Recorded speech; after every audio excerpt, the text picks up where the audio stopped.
High, good morning. আমরা বেরিয়ে পড়েছি কলকাতা যাওয়ার উদ্দেশ্যে। এখন অপেক্ষা করছি গ্যালোফিনের, যেটা কিনা মেদিনীপুর টু হাওড়া। আর আমি আর ছেলে মিলে বসে বসে জিমজাম বিস্কুট খাচ্ছিলাম। এদিকে মানুষকে অফার করা হলো, কিন্তু মানুষ বললো না, সকালে আমি কিছুই খাবো না। আমরা তারপর পৌঁছে গেলাম হাওড়া স্টেশনে। আর হাওড়ার মেট্রোর কাছে আসতেই আমার ছেলের এক্সাইটেড তুঙ্গে, কারণ সে নদীর ভেতর দিয়ে মেট্রোতে করে যাবে, এটার জন্য তার আলাদাই অনুভূতি। এরপর লাইন লাইন আর লাইন, এই শুধু মেশিনটার দিকে আমরা করুণ দৃষ্টিতে তাকিয়েছিলাম, কাশ এই মেশিনটা চলতো। এরপর আবার ব্যাগ চেকিংয়ের বিশাল বড় লাইন। এরপর আমি আর ছেলে আর মানুষ সবাই মিলে ঢুকে গেলাম।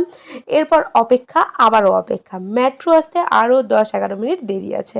তো এইদিকে চলে এসেছে মেট্রো, আর মেট্রোর ভিতরে যা ভিড় ছিল, বসার জায়গা ছেলেকে করে দিতে পারিনি। ভিড়ের পরিমাণ এতটাই ছিল, এই দেখো কি পরিমাণ ভিড়।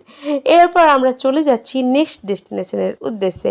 নেক্সট কোথায় যাচ্ছি, ভিডিওতে চোখ রাখো, বুঝতে পেরে যাবে। Bye bye.